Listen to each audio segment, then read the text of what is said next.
नमस्कार, मैं हूं संजय शर्मा। आप देख रहे हैं 4 PM UP.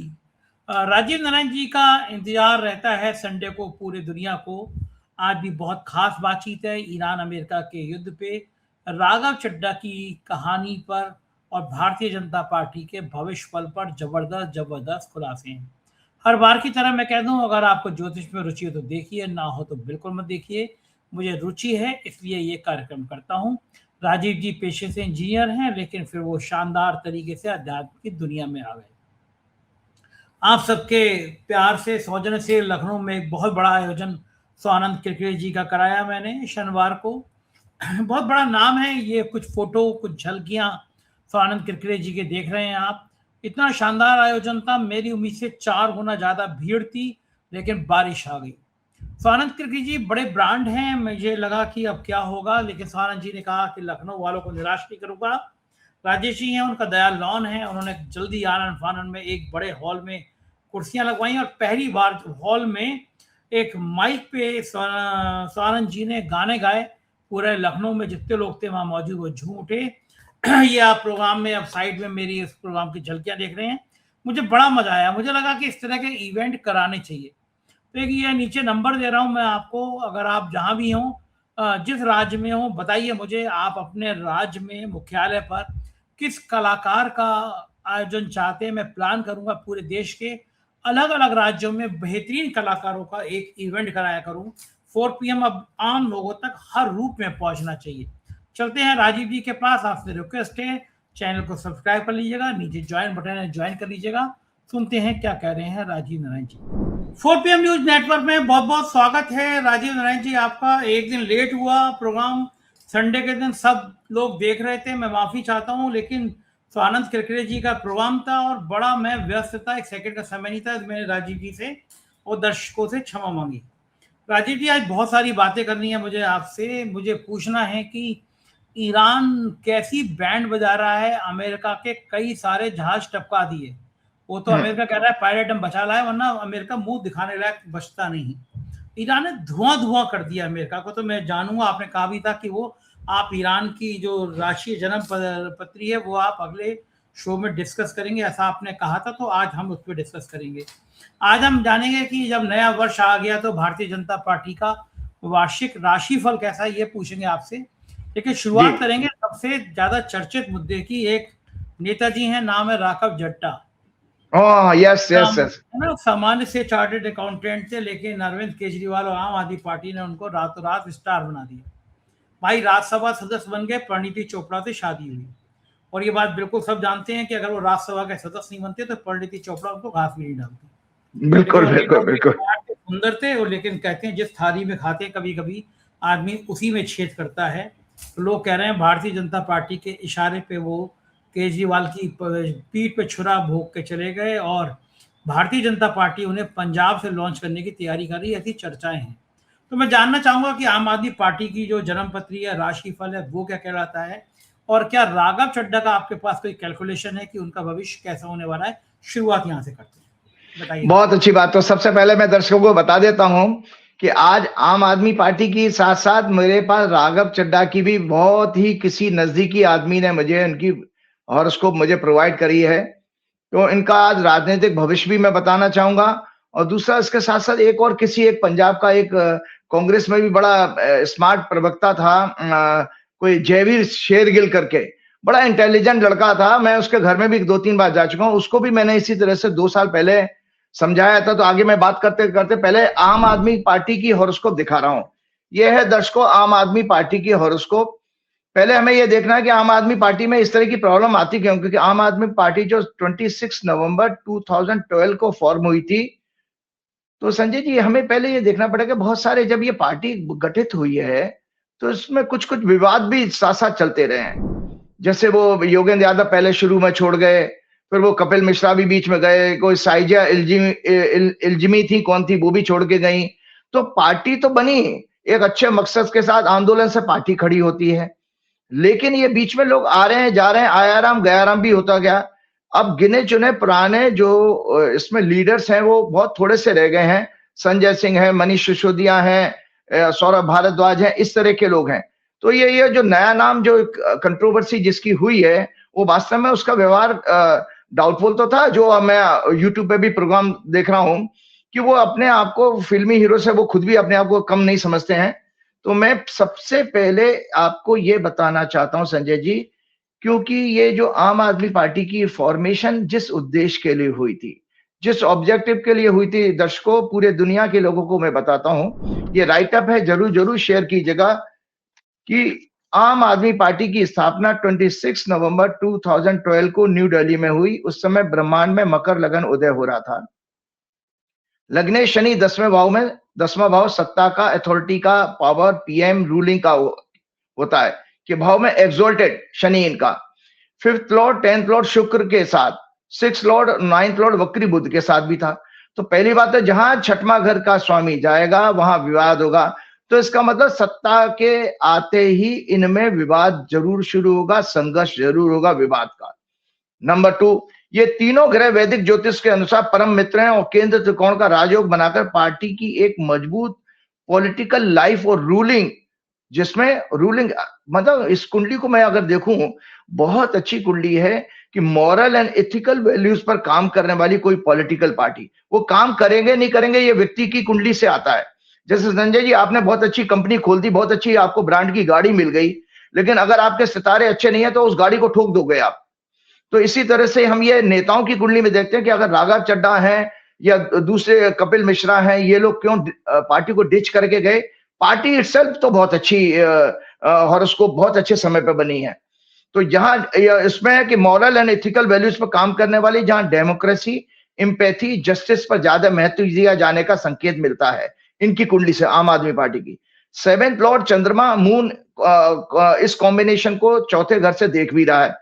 3rd Lord 12th Lord Brihaspati 5th house, और 5वां घर होता है, दर्शकों आपकी जानकारी के लिए फिर से मैं रिपीट करता हूं, vision, intellect, wisdom, purity of mind और वैल्यूज में राहु केतु के साथ गुरु चंडाल योग बना रहा। तो पहला एक कमजोरी हुई कि बृहस्पति का पीड़ित होना बुद्धि के भाव में, तो थोड़ी सी कहीं इंटेलेक्ट और विजन का भी डायरेक्शन से खिसकना, डायरेक्शन लेस होना दिखाई देता है। कि हम ये देखें कि मूल गलती क्या है। आपको बहुत अच्छी चीज मिली लेकिन आप उसका उपयोग नहीं कर पा रहे हैं। आत्मा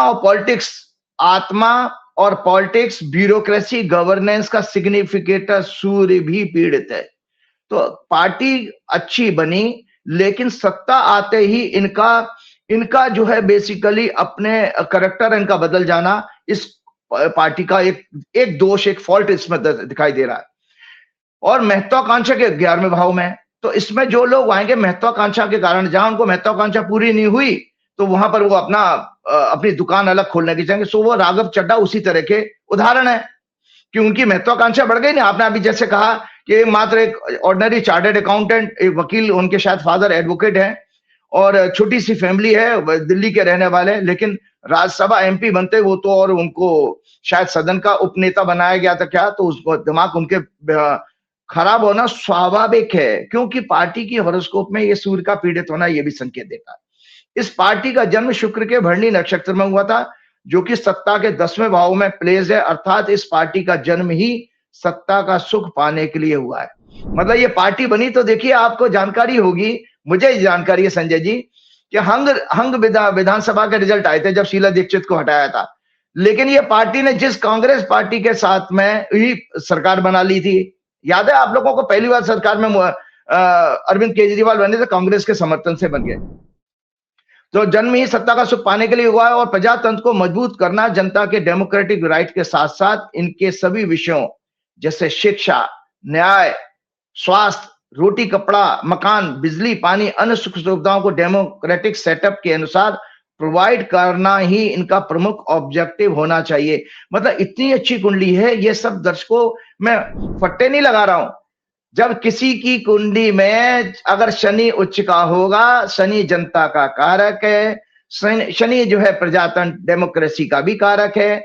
तो हम डेमोक्रेसी में क्या देखते हैं, जनता अपने टैक्स का पैसा देती है, सरकार चुनती है, किस लिए चुनती है कि उसको बिजली पानी, उसके कम से कम शुद्ध हवा, बिजली पानी ये उसको मिले, यही चीजें।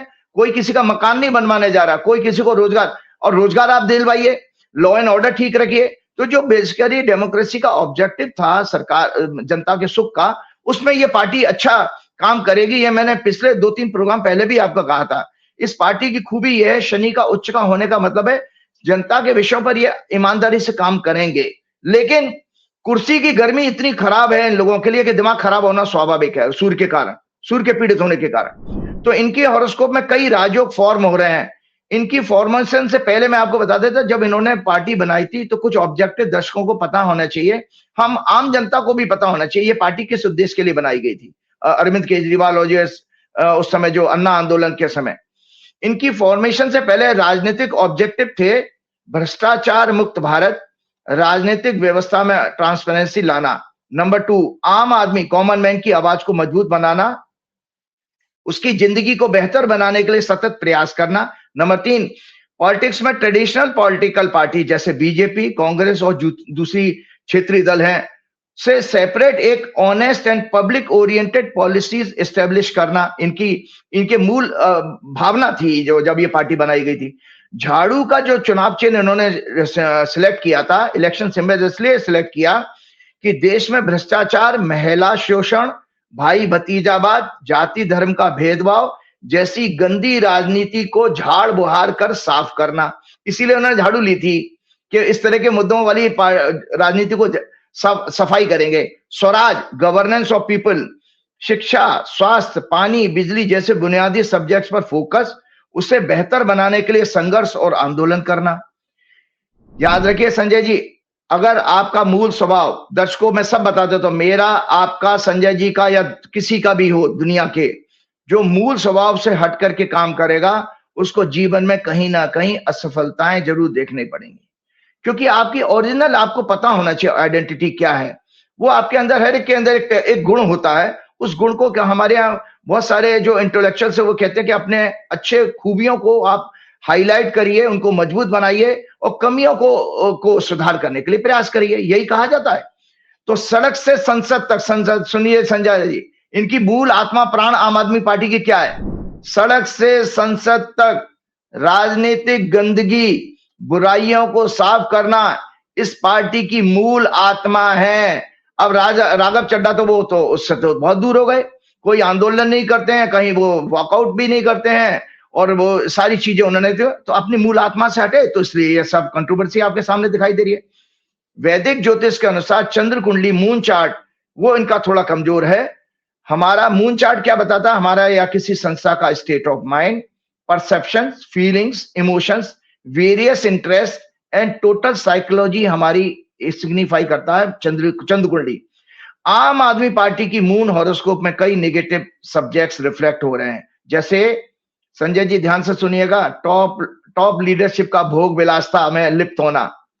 सुनिए, वो राजमहल और शीशमहल का कंट्रोवर्सी बनी थी, तो आम आदमी पार्टी की चंद्र कुंडली में एक दोष ये भी है कि जो उनके शीर्ष नेतृत्व का भोग विलासता एक्सेट्रा का एंजॉयमेंट, गठबंधन में झगड़े विवाद, मन बुद्धि विजन का इम्प्योर होना, मतलब प्योरेस्ट ना होना, करप्शन स्कैंडल्स का प्रॉमिस योग है इनकी कुंडली में, जिसके कारण इस पार्टी को सदैव अपनी छवि, इमेज खराब होने का अशुभ योग बना रहेगा। इस पार्टी के लिए छवि खराब होने का यही कारण है, जो माया में जैसे ही लिप्त हुए तो इनकी इमेज खराब होगी, और जो लगातार दिख भी रहा है। महिलाओं के साथ कंट्रोवर्सी, उनका शोषण शनि शुक्र के कारण, क्योंकि इनकी कुंडली में भी हम वेरियस प्रोग्राम में शनि शुक्र के कॉम्बिनेशन को चर्चा कर चुके हैं। ये फीमेल्स के साथ अनैतिक रिलेशनशिप को एस्टेब्लिश करता है कि भी खराब योग है। इन्हें पार्टी में युवाओं, महिलाओं आदि के करेक्टर क्या करना चाहिए अरविंद केजरीवाल और पार्टी को, कि खासतौर से युवाओं, महिलाओं आदि के करेक्टर कंडक्ट पर सीरियसली फोकस करना चाहिए, उनकी प्रॉपर स्क्रीनिंग करनी चाहिए। बिजनेसमैन या बिजनेस माइंड सेट के लोग, प्रोफेशनल, जर्नलिस्ट और इन्फ्लुएंसर्स को भी इस पार्टी की इमेज खराब, वो भी खराब कर सकते हैं, तो उनकी भी स्क्रीनिंग होनी चाहिए। जब आप पार्टी का विस्तार करते हो तो हर एक को, एरा गैरा नत्थु खेरा को उनको शामिल नहीं करना चाहिए। प्रॉपर पढ़े लिखे लोग हैं, ये लोग आईआईटी के हैं, जैसे अरविंद केजरीवाल तो आईआईटी खड़गपुर से पास आउट हैं। तो वेरी इंपॉर्टेंट, मून चार्ट का लग्नेश मंगल, भाग्यस्थान गुरु चेतना, एरीज लगन बनता है। संजय जी एक सोल्यूशन समाधान दे रहा हूं आम आदमी पार्टी के लिए, बाद में राघव चड्ढा की कुंडली इसके साथ साथ लेता हूं। कि चंद्र कुंडली का लग्नेश मंगल भाग्य स्थान में बैठा है, जो भाग्य 9वां घर होता है गुरु और चेतना का। आध्यात्म, न्याय, प्रजातंत्र, empathy, morality, diplomacy, name and fame का होता है 9th हाउस। और 8th हाउस का स्वामी भी है मंगल। लॉन्जिटिविटी, स्ट्रेटेजी, लॉजिक, रीजनिंग का सिग्निफिकेटर भी है। अतः इस पार्टी को जीवन भर अगर राजनीति में सरवाइव करना है, जनता का प्यार, जनता का रेस्पेक्ट, सम्मान अगर प्राप्त करना है, तो इनको जीवन भर श्री हनुमान जी की भक्ति में रहना चाहिए। और उनके आचरण, जो हनुमान जी का आचरण था, निष्काम कर्म, भक्ति और ज्ञान से प्रेरणा लेनी चाहिए। अर्थात पार्टी की टॉप लीडरशिप यदि श्री हनुमान जी की तरह एक योगी, भोग विलासता से दूर, माया से दूर, प्रभु श्री राम के द्वारा मर्यादा में रहकर शासन चलाना, केवल जनता के दुखों को दूर करने का सतत प्रयास करना, अपने एक्शंस, पॉलिसीज का स्वयं क्रेडिट ना लेना आदि उद्देश्य के साथ अगर पॉलिटिक्स करेंगे, अन्यथा तो ये सफल रहेंगे, अन्यथा काल द्वारा इन्हें दंड और इनके भविष्य पर सदैव संकट बने रहेंगे।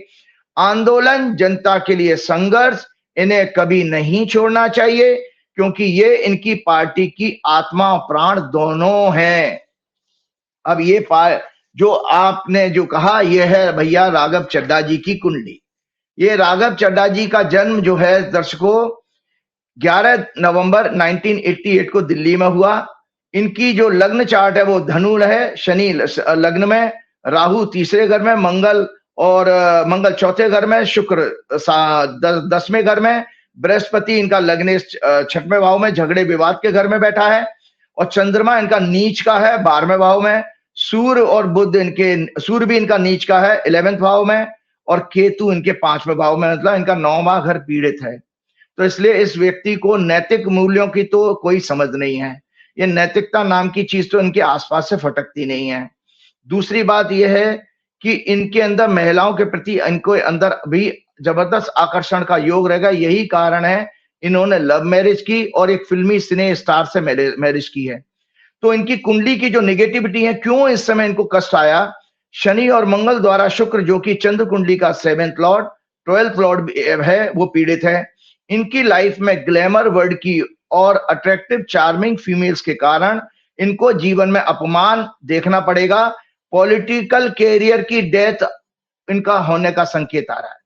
मतलब ये जो इन्होंने ग्लैमर वर्ड की लेडी से जो शादी करी, वो ही लेडी इनके जीवन में, इनके कैरियर के लिए एक मुश्किलात खड़ी करेगी, क्योंकि वो इनकी कुंडली इस तरह का संकेत दे रही है।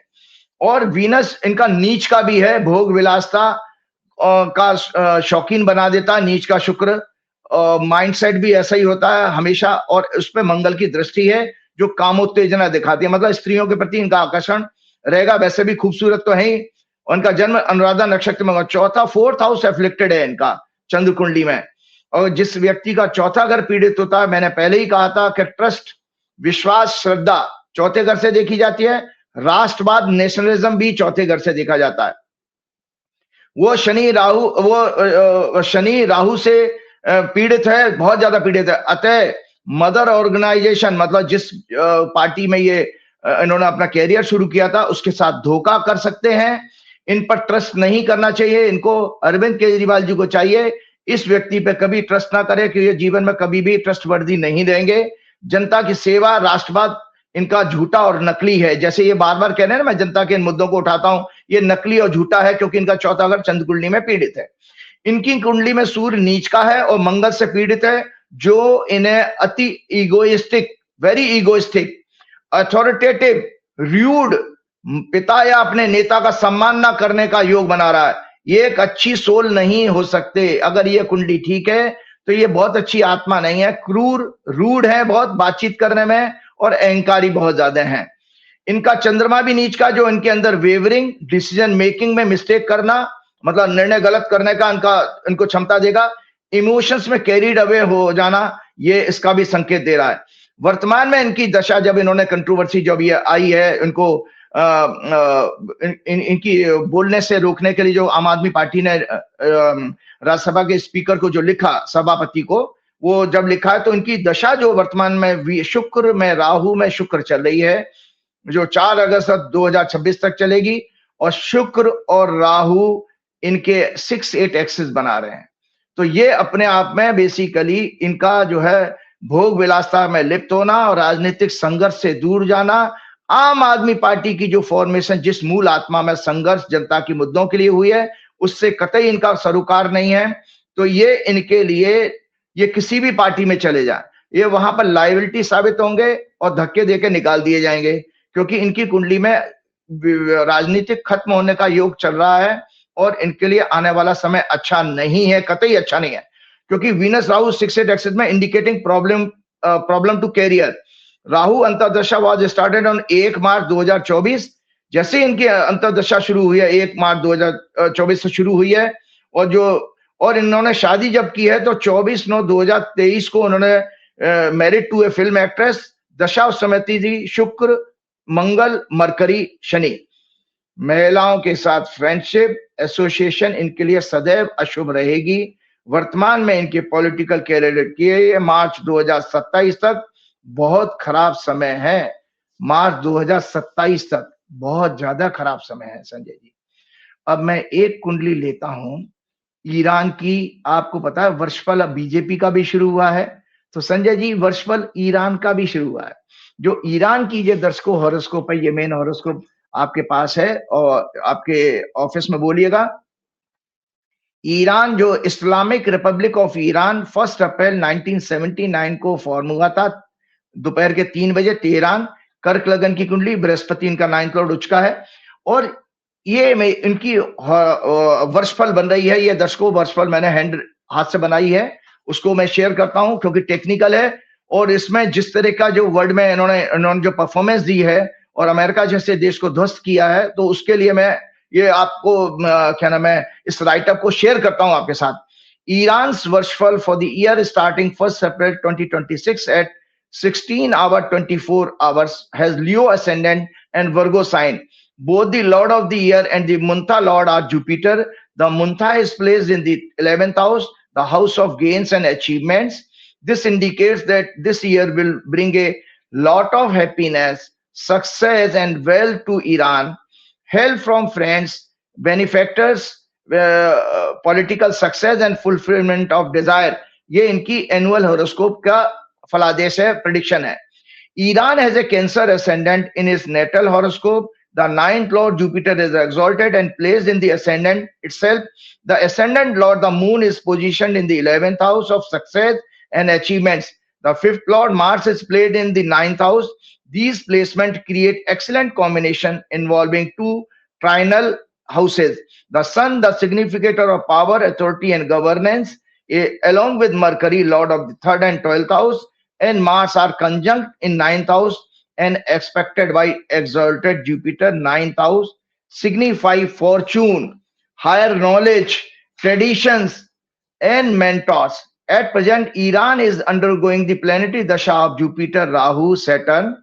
Jupiter signify tradition, culture, civilization, righteousness. As the 9th Lord, it also stands the compassion, morality, ethics, respect for democratic values, diplomacy, justice, religion, religious freedom, and religious places.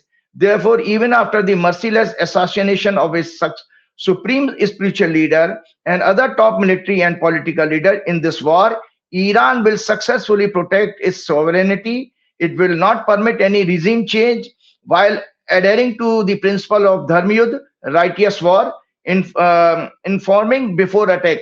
मतलब आपने देखा राइटियस वॉर, ये जब भी attack करते हैं Iran वाले हमेशा अमेरिका और इजराइल की धोखाधड़ी से नहीं करते हैं, इन्फॉर्म करके करते हैं कि हम आपके फलाने ठिकाने को अटैक करने जा रहे हैं। It will inflict the harshest punishment on it's enemies and conspiring neighboring countries. After securing victory over all of them, Iran will establish a new power balance in the Middle East, emerge as a leader in the region, and establish justice. It will definitely develop a nuclear bomb. Sanjay ji, हमारे नेताजी ने जब ये 25-26 को जब यात्रा की थी, उस समय की ये हॉरोस्कोप है, और नेताजी ने कितना बड़ा भारत के साथ अपमान किया है ईरान के साथ। मैं आपको ये दर्शकों बताना चाहता हूं क्या भारत में मोदी सरकार ने भारतीय सभ्यता के 7000 वर्षों से ज्यादा पुराने मित्र देश ईरान के साथ अपनी 25 फरवरी 2026 से 27 फरवरी 2026 इजराइल यात्रा करके धोखा किया? मासूम बच्चियों, ईरान के सर्वोच्च धार्मिक नेता और अन्य टॉप लीडर्स की मृत्यु ईरान सहित पूरे विश्व के देशों की इकोनॉमीज को संकट में डालने वाले इस अधर्म के युद्ध में जो इजराइल और अमेरिका ने शुरू किया का इनडायरेक्ट हमारा मोदी जी ने करके सहयोग करके पाप महापाप किया है, जिसका विश्व और भारत की निर्दोष जनता को दुख, तकलीफों, अन्य संकटों का सामना करना पड़ रहा है। पूरे विश्व में billions and trillions of American dollars का नुकसान जान माल, मिलिट्री, सिविलियंस का अब तक हो चुका है। गाय का मांस खाने वाले दर्शकों ध्यान से सुने, ये हमारे आरएसएस वाले, भाजपा वाले और मोदी जी गाय का मांस खाने वाले, डोनाल्ड ट्रंप और इजराइल का सहयोग करके पूरे इजराइल में, आपको जानकारी के लिए बता, पूरे इजराइल में एक भी सनातन धर्म का मंदिर नहीं है और ना ही इजराइल के ज्यूज सनातन धर्म का सम्मान करते हैं। नरेंद्र मोदी ने इनका सम्मान करके हमारे सनातन धर्म का भी अपमान किया है, इनका समर्थन करके। नरेंद्र मोदी जी के इस पापों की सजा काल द्वारा भ्रष्टाचारी बलात्कारी जोड़ो पार्टी अर्थात बीजेपी, आरएसएस, अंधभक्तों कौन, गोदी मीडिया, तलवे चाटने वाले corporates, film actors, journalist, bureaucrats, aunty uncle WhatsApp group के को अवश्य मिलेगा। इन सभी का अंत महाभारत के कौरवों की भांति अवश्य और शीघ्र होगा। इस अधर्म के युद्ध में पौराणिक और वर्तमान युद्धों जैसे यूएन चार्टर के सभी नियमों को वायलेट किया जा रहा है अमेरिका, इजराइल जैसे राक्षसी देशों द्वारा। ये राक्षस extreme frustration, hopelessness and humiliation, disgrace और डिफीट के फियर के कारण सिविलियन इंफ्रास्ट्रक्चर की यूटिलिटीज जैसे power plants, schools, college, universities, medical college, scientific institutions, houses, markets, water treatment plants, bridges, hospitals पर बॉम्बार्डमेंट करके उन्हें नष्ट कर रहे हैं। निर्दोष लोगों की हत्याएं, कंटिन्यूअस डिसेप्शन, बिट्रेयल के इंसिडेंट्स हो रहे हैं। नरेंद्र मोदी जी के राजनीतिक जीवन की हालत ठीक महाभारत के उस भीष्म पितामह जैसी हो गई है जिन्हें अर्जुन ने हजारों बाणों से घायल करके मृत्यु सैया पर, डेथ बेड पर लिटा दिया था। मोदी जी की हालत वैसी हो गई है। लोग अक्सर पूछते हैं मेरे से, मोदी जी कब जाएंगे? मैं तो कहता हूं वो जा चुके हैं, वो तो लेटे पड़े हैं। जो आदमी इतना एफसीन फाइल से लेकर पूरी तरह एक्सपोज हो चुका है, उनके साथ काम करने वाली मधु किश्वर और सुब्रमण्यम स्वामी ने उनके भारत में भी जो कई सारे सेक्स स्कैंडल वो जो जांच का विषय है, मैं नहीं कह रहा हूं, वो उन्होंने स्वयं कई प्रोग्राम्स में कहे हैं, वो सब एक्सपोज हो रहे हैं। उसके बावजूद ही हम बेशर्मी से ये लोग सत्ता में बैठे हुए हैं। उन्होंने ऐसा ही लिटा दिया जैसे उसी और उस भीष्म पितामह ने उसी शारीरिक कष्टों में अपने सामने अपने सभी सगे संबंधियों की मृत्यु होते हुए देखी, उनकी बर्बादी के विटनेस बने। इसीलिए ये सरेंडर महोदय नेता अपने ही सामने संपूर्ण भ्रष्टाचारी बलात्कारी जोड़ो पार्टी बीजेपी और आरएसएस, उसके सभी संगठनों की खराब छवि और उनका अंत होते हुए देखने का इतिहास अवश्य बनेंगे। मधु किश्वर, सुब्रमण्यम स्वामी द्वारा इनके सेक्स स्कैंडल लगातार एक्सपोज किए जा रहे हैं। अपनी सत्ता, अपने मंत्रियों, उद्योगपतियों, अन्य अफसरों को एप्स्टीन गैंग जो यूएस इजराइल से बचाने के लिए इन्होंने अमेरिका इजराइल के आगे सरेंडर करके पूरे विश्व की इकोनॉमी में संकट डालने और उसे बर्बाद करने का महापाप किया। भारत की छवि को लास्ट 500 सालों में सबसे ज्यादा खराब करने का भी देशद्रोह किया इन्होंने। देश की सुरक्षा को खतरे में डाला एप्स्टीन का गवर्नमेंट पॉलिसीज को लीक करके। तो ये मैंने पहले ही बता दिया था जब नरेंद्र मोदी जी ने जब क्या नाम है जिस समय विजिट की थी, उस समय जब नरेंद्र मोदी पार्लियामेंट को संबोधित कर रहे थे, तो उस समय की ये हॉरोस्कोप है, दर्शकों जरूर आपके ऑफिस में बोले शेयर करेंगे, जिसमें टॉरस लगन आया और 10वें भाव में 6 लॉर्ड, 8 लॉर्ड, 12 लॉर्ड का प्रभाव, 10वां भाव यानी सत्ता दल पीएम के लिए अशुभ यात्रा विफल और इनकी कुर्सी बचना की संभावना लगभग खत्म। ये एक तरह का जबरन सत्ता परिवर्तन खत्म होने का मृत्यु योग जैसा और जेल जाने का योग बना रहा है। मतलब मोदी जी की सत्ता को सबसे बड़ा ब्लॉट जाते जाते इजराइल की ये यात्रा ही साबित होगी। और आने वाले समय में इनके लिए क्या क्या, मैं एक और जानकारी आपको बता देता हूं। जिस तरह से इन्होंने अभी मैं सुन रहा था संजय जी 4 PM आपका भी बंद किया और भी कई राजीव निगम जैसे कॉमेडी वाले करने वाले लोगों से भी इनको परहेज होने लगा। कई लोगों के फेसबुक इन्होंने बंद किए हैं। तो ऐसा क्यों करते हैं? आज इसका मूल कारण आपको बताना चाहता हूं कि एक एक चीज होती है, हमें जानना चाहिए तानाशाहों की फिलॉसफी क्या होती है। तो टेक्निकल चीज है संजय जी, आपको बताएं ये सब तानाशाह कैसे सोचते हैं, इनके मन में चलता क्या है। तो आम जनता के पास में यह है, उसके बाद हम अपना प्रोग्राम 10 मिनट में समाप्त जरूर करेंगे। तानाशाहों की फिलॉसफी, इन सभी की फिलॉसफी अक्सर पूर्णतावादी, परफेक्शनिस्ट होते हैं, अपने आप को मानते हैं। Utopian, ideal condition specially social organization and proposing और advocating impractically ideal social and political scheme, ये अपने आप को ऐसा प्रोजेक्ट करते हैं जहां वे समाज और मानवता को एक आइडियल रूप में बदलने का दावा करते हैं। जैसे मोदी जी कहते हैं ना, 15 लाख भ्रष्टाचार खत्म कर दूंगा, 15 लाख जो है हर एक के खाते में डालूंगा, और नोटबंदी भी उसी उद्देश्य की थी।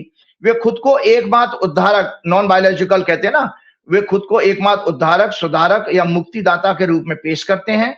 ये उनके अटूट आत्मविश्वास पर आधारित होता है, जहां उनको ये भ्रम हो जाता है कि वे सिर्फ वे ही देश और दुनिया को बदल सकते हैं। और डोनाल्ड ट्रंप भी इसी तरह का, नेतन्याहू भी इसी तरह का ही है। और जैसे फॉर एग्जांपल, वे जनता के असंतोष या इकोनॉमिक पॉलिटिकल इश्यू का फायदा उठाकर खुद को एकमात्र समाधान के रूप में प्रेजेंट करते हैं। मोदी जी अक्सर पेट्रोल पंप से लेकर शमशान तक अपनी फोटो लगवाते ही रहते हैं। 2014 से पहले नरेंद्र मोदी ने ठीक इसी तरह फर्जी भ्रष्टाचार, यूपीए का, महंगाई, पेट्रोल डीजल, गैस और अन्य रोजमर्रा की जरूरतें, बेरोजगारी, गिरता रुपया, शिक्षा व्यवस्था, महिलाओं पर अत्याचार, गरीबों, किसानों, दलितों, आदिवासियों का शोषण, देश का विकास, अर्थव्यवस्था कमजोर, रुपया आदि का भ्रामक प्रचार किया था 2014 तक। और अपने आप को बेहतरीन ऑल्टरनेटिव के रूप में कॉर्पोरेट ने उसका सहयोग भी किया, और गोदी मीडिया और भ्रष्ट आईएएस लॉबी के द्वारा प्रोजेक्ट किया गया सबके सहयोग से। विचारधारा इन लोगों की, इन डिक्टेटर्स की होती है फिलॉसफी अक्सर राष्ट्रवाद, साम्यवाद, कम्युनिज्म, फासिज्म या सोशलिज्म पर बेस्ड होती है। सेंट्रलाइज अथॉरिटेटिव गवर्नमेंट बनाते हैं ये लोग।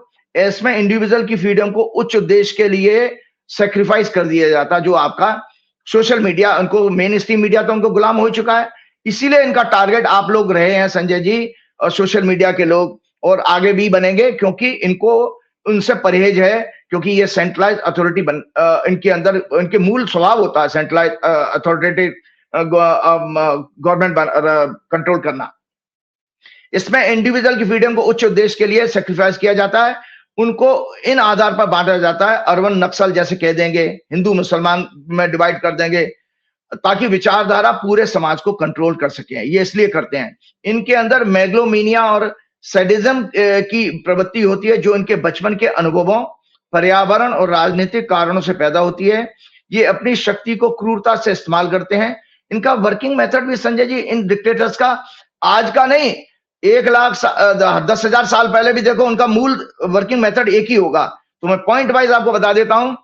जैसे क्या इनका वर्किंग मेथड में क्या होता है, बल, धोखा, व्यवस्थित दमन का सहारा, बल या धोखे से सत्ता हासिल करना, आर्थिक और अन्य सामाजिक विभाजन, भेदभाव, जनता के असंतोष को खुद को मुक्तिदाता के रूप में प्रोजेक्ट करना, विरोधियों और प्रश्न पूछने वालों को आतंकित करना, उत्पीड़न और नागरिक स्वतंत्रता का दमन, विचार और अभिव्यक्ति की आजादी, सूचना को कंट्रोल करके कुचलना, जन प्रचार, प्रोपेगेंडा का इस्तेमाल करना, मीडिया एवरीवेयर एंड डेली 24/7 उस भ्रामक प्रचार को लगातार लोगों तक पहुंचाना, मीडिया पर पूर्णतः कंट्रोल, सेंसरशिप और केवल अपनी विचारधारा का प्रसार, समर्थकों को सम्मानित करना, विरोधियों को सजा देना, विद्रोह को दबाने के लिए पुलिस, सेना या अन्य एजेंसीज का दुरुपयोग, पावर को सेंट्रलाइज करना, इकोनॉमी, सोसाइटी और पर्सनल बिहेवियर्स को कंट्रोल करने के लिए डेटा साइंस या अन्य टेक्नोलॉजी, पेगासस जैसे का इस्तेमाल करना। ये इनके स्वभाव में होता है संजय जी। जो मैंने कहा, ये भूल जाते हैं मुसोलिनी का एग्जाम्पल, ये भूल जाते हैं हिटलर का, कि मुसोलिनी को जो इटली के ताना था, जो जिसकी शिक्षा पर, आइडियोलॉजी पर आरएसएस फॉर्म हुई है, उसको जिस तरह से मारा है संजय जी, 12 दिन तक लोगों ने उसकी डेड बॉडी को लटका के रखा, जूते चप्पल मारे, उसके ऊपर पेशाब करी। एक औरत ने तो उसके माथे में, डेड बॉडी में 5 गोलियां दाग दी थी।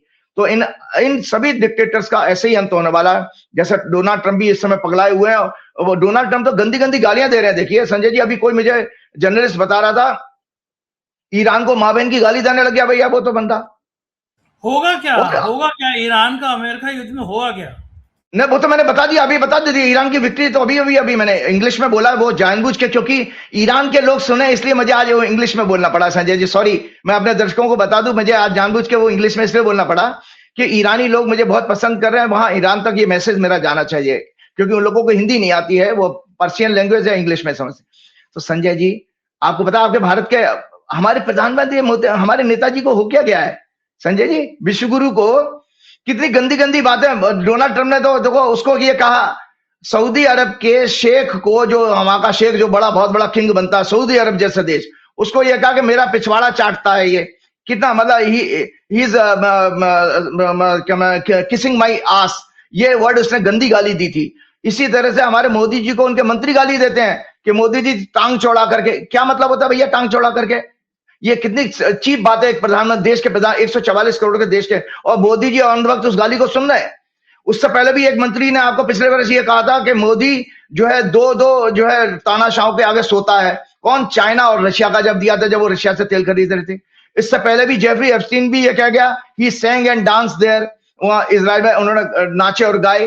तो ये लगातार मोदी जी गाली भी खा रहे हैं उन लोगों से, और उनकी भजन भी कर रहे हैं, उनके लिए हवन करवा रहे हैं मोदी जी ने। और मोदी जी के अंधभक्त इतने बेवकूफ हैं कि गाय का मांस खाने वाले जो अमेरिकन हैं, इजराइल के लोग हैं, सनातन धर्म को वो गाली देते हैं, उनके लिए हवन कर रहे हैं यहाँ पर, उनकी दीर्घायु के लिए। लानत है, शर्म आनी चाहिए ऐसे लोगों को। आपको संजय जी जानकारी के लिए चलते चलते बताओ, ये ईरान, ये राइट अप है टेक्निकल, एक और ईरान और हमारी सभ्यताओं में कितना सिमिलैरिटी है। ये देखिए संजय जी, ईरान और भारतीय संस्कृति, सभ्यता, मित्रता की समानताओं का इतिहास। ईरान और भारत की सभ्यताओं के बीच traditional similarities, cultural connections and friendship हजारों साल पुरानी है। Both countries are linked through the common roots of Indo Iranian civilization, which began with the migration of Aryans, Indo-Iranian people. Aryans को कहते हैं इंडो इरानियन पीपल्स। और रविन्द्रनाथ टैगोर जी ने कितना सुंदर इनके बारे में कहा था 1932 में, few peoples have been more closely related in origin and throughout history than the people of India and the people of Iran. मतलब रविंद्रनाथ टैगोर, बंगाल वालों आप वोटिंग करने जा रहे हो, आप देखो आपके रविन्द्रनाथ टैगोर क्या कह के गए थे कि Iran, few people have been more closely related in origin and throughout history than the people of India and the people of Iran. और ईरान के, उस ईरान के पीठ में छुरा भौंका नरेंद्र मोदी और उसकी सरकार ने। उनके 168 से ज्यादा बच्चियों के खूनी कातिल भी यही लोग हैं कि मोदी जी वहां पर अपनी कंसेंट दे के आए थे युद्ध करने की। और संजय जी, ये बंगाल वाले लोगों को पनिशमेंट इनको देना चाहिए कि अगर आपने नहीं दिया इसका मतलब आप रविन्द्रनाथ टैगोर का सम्मान नहीं करते हो। Both civilization show deep similarities in language, religion, mythology, tradition and way of life.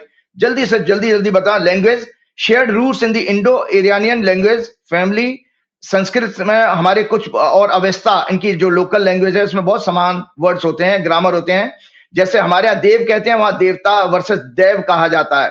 असुर को वहां अहुरा कहते हैं, अग्नि को आतर कहते हैं, सोम को वो होम कहते हैं। ये शब्द हमारे और ईरान की लैंग्वेज में सिमिलरिटीज हैं।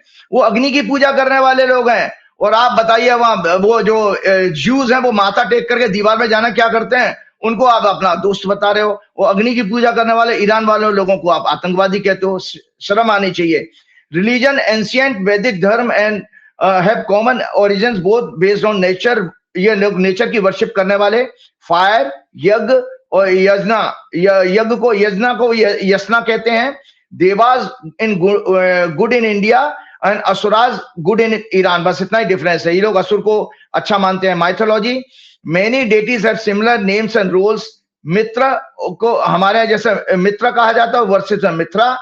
इंद्र को वो इंद्रा कहते हैं, डेमन वहां पर उनके यहाँ ईरान में इंद्र को राक्षस माना गया है। Varun shares some traits and with Ahura Mazda. These similarities exist because both groups originated from the Indo-Iranian Aryans around 2000 to 1500 BC before Christ. Later they diverged Vedic religion in India or Zoroastrianism in Iran. Later बाद में उन्होंने मुस्लिम धर्म 7th century में ले लिया। पहला इनका पारसी धर्म था, पारसी धर्म से थोड़ा मुस्लिम धर्म में भी वो लोग माइग्रेट, उन्होंने उनके बिलीवर हो गए। मॉडर्न पीरियड में diplomatic relations establish in 1950 between India and Iran, cultural friendship continued after 1947. Both countries are strategic partners, cooperation and Chabahar port, energy, trade. तो ये सब चीजें हैं और उस ईरान को हम यहाँ पर इस तरह की कष्ट में डालने की बात करें। एक आपने जल्दी जल्दी कहा था, मैं एक हॉरोस्कोप के साथ में फिर प्रोग्राम समाप्त करूंगा। यह है दरअसल बीजेपी की वर्षफल, जो एनुअल हॉरोस्कोप जो बीजेपी का शुरू हो गया है 7 अप्रैल को शुरू होगा 6:56 पे। ओरिजिनल बर्थ इनका 6 अप्रैल 1980 का है, लेकिन वर्षफल के बारे में मैंने हमेशा सिद्धांत बताए हैं कि जब सूर्य की डिग्री आपके जन्म के सूर्य की डिग्री के बराबर होगी तभी आपका वर्षफल सोलर ईयर शुरू होगा। तो ये वर्षफल मेष लगन का निकल के आया, जिसका मैं शुक्र मुंता मेष लगन में है, 29 12वें घर में शनि और सूर्य से पीड़ित हैं, और चंद्रमा इसमें नीच का आया, बृहस्पति इसके अंदर मंगल से पीड़ित हो रहा है और तीसरे घर में बैठा है, और बुध और राहु पीड़ित हैं। बुध इसमें 6th लॉर्ड है और 11th हाउस में बैठा है। ये 6th हाउस होता है चुनाव का। तो इस वर्ष डिटेल प्रेडिक्शन में अगले प्रोग्राम में करूंगा इसकी। इस वर्ष ये होने वाले चुनाव में संजय जी ये मैनिपुलेशन करेंगे, क्योंकि 6th लॉर्ड 11th हाउस में राहु केतु के बीच में, जहां राहु केतु आएगा वहां मैनिपुलेशन वर्ड आप दर्शकों हमेशा अपने बात नोट कर रखेंगे। छल कपट जिसको कहते हैं, छल कपट से। तो ये 4th lord debilitated in 8th house, 3rd lord 6th lord Budh afflicted in 11th house. विदेश में करप्शन स्कैंडल इनके एक्सपोज होंगे, इनके प्रोमिनेंट नेताओं के जेल जाने का और टॉप लीडर के भी जेल जाने का योग है। बीजेपी की जो प्लेनेटरी दशा जब ये एनुअल हॉरोस्कोप शुरू हुआ है उस समय चल रही है, जो वर्तमान बीजेपी की moon Venus Jupiter, moon Venus 6-8 axis में है इनकी कुंडली में, वर्तमान इसमें एनुअल हॉरोस्कोप में, और जन्म के चार्ट में ये 6वें और 12वें घर की एक्सिस में बैठे हैं, और जन्म के D10 चार्ट में, कैरियर के चार्ट में प्लेस है 3rd हाउस में एफ्लिक्टेड है राहु केतु, 29 का मंगल का 12वें भाव में placement, 10th Lord 11th Shani और 5th लॉर्ड का 12th हाउस में पोजीशन। ये इंडिकेट करता है संजय जी इस वर्ष फल के अनुसार ये पार्टी की सत्ता जाना तय है, जिसको कि पहले पिछले प्रोग्राम में मैं बता चुका हूं कि 2 अप्रैल से लेकर जुलाई तक का पीरियड भाजपा के लिए सत्ता में बने रहने का नहीं दिखाई दे रहा। इनके पास नाना प्रकार के प्रॉब्लम्स आएंगी, और चलते चलते हमने आपको ये कहा था, हमने पिछले प्रोग्राम में संवत्सर की कुंडली चर्चा की थी संजय जी। ये मैंने पिछले वर्ष भाजपा की वर्षफल दी थी, लास्ट ईयर का वर्षफल, उसकी सफल भविष्यवाणियों को एक लिस्ट बस आपके साथ शेयर कर रहा हूं कि दर्शक ये जिससे जाना है कि भाई एनुअल हॉरोस्कोप की प्रेडिक्शन संवत्सर के बाद back to back annual horoscope की जो मैंने भाजपा की लास्ट ईयर की थी वो कितनी सफल हुई है। ये प्रेडिक्शन मैंने की थी संजय जी आपके प्रोग्राम में 30 मार्च 2025 के प्रोग्राम में, 30 मार्च 2025 को मैंने प्रेडिक्शन की थी लास्ट ईयर। नंबर 1, ये पार्टी अपनी जन विरोधी पॉलिसीज एक्शंस के कारण देश की जनता के विरोध का सामना करेगी। दर्शकों ये आप अपने ऑफिस में बोलिएगा ये दे, जिससे दर्शकों को ये ना लगे कि मैं राजीव जी ने अपने आप से कोई जोड़ दिया है। ये वर्ड मैंने केवल पॉइंट्स बनाए हैं इसमें। New laws, data protection laws, RTI act के बहाने विपक्ष, ब्यूरोक्रेट्स, आम जनता के साथ छल कपट, वो आपका डाटा प्रोटेक्शन लॉ लेके भी आ गए हैं। वो भी आपके है ना, ये तभी तो पोस्ट आपकी वो स्क्रीनिंग कर रहे हैं, बार बार पोस्ट कटवा रहे हैं, छटवा रहे हैं, इसी की वजह से। ये मैं लास्ट ईयर प्रेडिक्ट कर चुका था। New laws, data protection laws, RTI act के बहाने विपक्ष, ब्यूरोक्रेट्स आम जनता के साथ छल कपट करके उनके संवैधानिक अधिकारों, freedom of speech and expression का हनन करेगी। आरएसएस सहयोगी दलों विद इन दी पार्टी में असंतोष उत्पन्न होगा, वो हो ही रहा है। मधु किश्वर और आपने सुब्रमण्यम स्वामी और कितने नेताओं को आप आवाज सुनी रहे हैं। न्यू एजुकेशन पॉलिसी का छात्र पूरे देश में विरोध करेंगे। महंगाई बढ़ेगी, खेती और मैन्युफैक्चरिंग सेक्टर्स को नुकसान होगा। ये पार्टी चुनावों में हेराफेरी करेगी, वो कर ही रही है। धार्मिक दंगे और भावनाएं भड़काकर गोदी मीडिया के सहयोग से फॉल्स प्रोपेगेंडा करके देशवासियों को गुमराह करेगी। कई प्रोमिनेंट पॉलिटिशियन, इनको सपोर्ट करने वाले कॉर्पोरेट्स, मीडिया हाउसेस, धार्मिक संगठनों से जुड़े लोगों के करप्शन और सेक्स स्कैंडल एक्सपोज होंगे, वो भी लगातार हो रहे हैं। मतलब एक नासिक में जोशी पकड़ा गया, उसमें भी उनकी महिला आयोग की अध्यक्ष उसके पैर धो धो के पी रही है। एक जोशी पकड़ा गया संजय जी, आपने अगले प्रोग्राम में उसको खुलासा करेंगे। आपको तो बल्कि मेरी आज तो क्लास लेनी चाहिए कि राजीव जी आप भी जोशी हैं, वो भी जोशी, वो तो उसने महिलाओं में रंगरेलियां मना रहा था, अगले प्रोग्राम में ले लेना मेरी क्लास, कोई बात नहीं है। तो धार्मिक संगठनों से जुड़े हुए लोगों के करप्शन और सेक्स स्कैंडल एक्सपोज होंगे। सहयोगी दलों के साथ छल कपट, पूरा देश इनके शासन से त्रस्त और संकट में रहेगा। 10वां, जनता अनेक संकटों का सामना करेगी, कर ही रही है। अब तो एलपीजी और सीएनजी की लाइन में लगी गई। कई महत्वपूर्ण नेताओं के बीमारी और अशुभ समाचारों का योग, वो आपने देख लिया, पवार से लेकर के रूपानी तक का दुखद समाचार आए। इंटरनेशनल ट्रेड एंड टैरिफ वार के कारण मोदी सरकार अपमानित होगी, वो भी हुई। पूरे वर्ष इस पार्टी का आचरण घटिया किस्म का होगा, जिसके कारण पूरे विश्व में देश की छवि बहुत खराब होगी।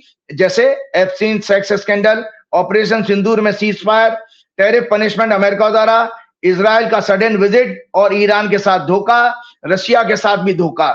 इकोनॉमी, स्टॉक मार्केट के लिए खराब वर्ष, वो देख ही रहे हैं। पड़ोसी देशों से खराब संबंधों और आतंकवादी घटनाओं के कारण गहरे युद्ध, अन्य बार का सामना करना पड़ेगा। वो भी आपने पिछली बार पहलगाम घटना जैसी घटना देख ही ली। बस इसी पे मैं आज अपना प्रोग्राम समाप्त करना चाहूंगा, चलते चलते हनुमान जी की प्रार्थना करते हुए। एक संजय जी, एक और चीज, अभी जो पूना में, आपको पता है, मैं इसलिए मैं भी बहुत टायर्ड था और दर्शकों से माफी मांगता हूं कि एक दिन मैं लेट हो गया आपका। मुझे अच्छा नहीं लगता कि मैं आपके बीच में आकर बहुत एक नई एनर्जी फील करता हूं अपने ऑडियंस के साथ।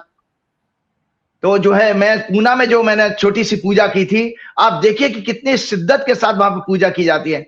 और जो भी आप अभी अपने कंसर्ट का बारिश का बता रहे थे संजय जी, एक चमत्कार है वहां पर, पूना के लोग मानने लगे।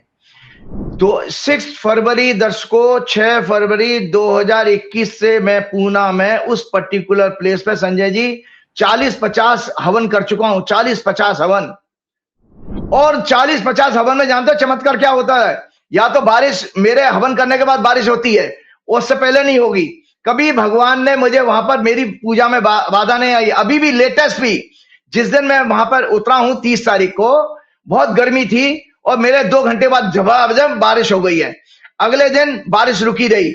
उसके तीसरे दिन हमारे अखंड रामायण का पाठ था, जब हमने हवन किया है और हम लोग जब एयरपोर्ट पे पहुंचे संजय जी, बारिश ही बारिश। तो ये भगवान की एक, हनुमान जी के बड़ा विशेष कृपा मेरे ऊपर है। तो उसकी छोटी सी वीडियो है 50-60 सेकंड की, वो जरूर अपने ऑफिस में बोलिए शेयर करेंगे। मैं पूजा करते हुए अपने आचार्यों के साथ बैठा हूं।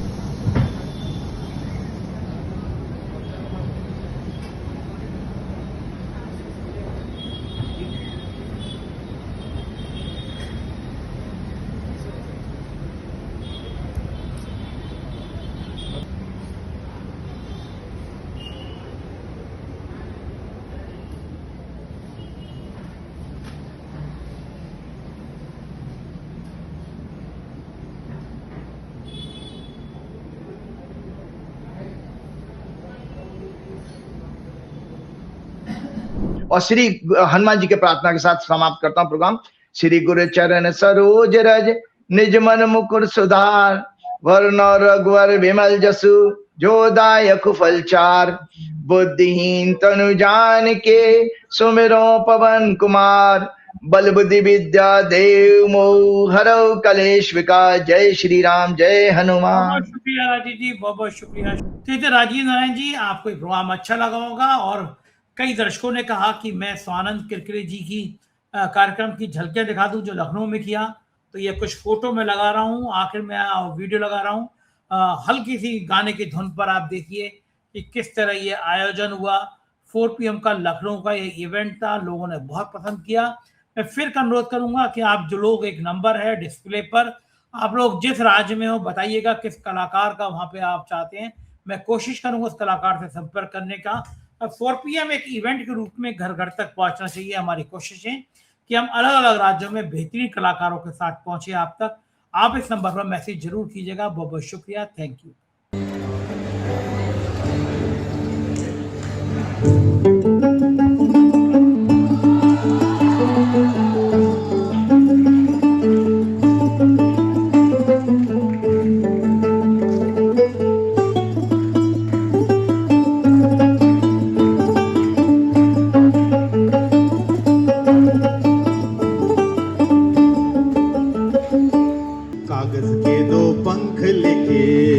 चला जाए रे,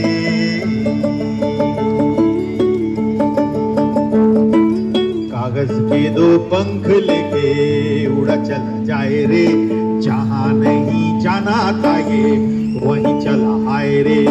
उमर का ये ताना बाना समझ न पाए रे, जुबां में जो मोह माया नमक लगाए रे, के देखे न भाले न जाने न ताए रे। दिशा हारा ओंटारे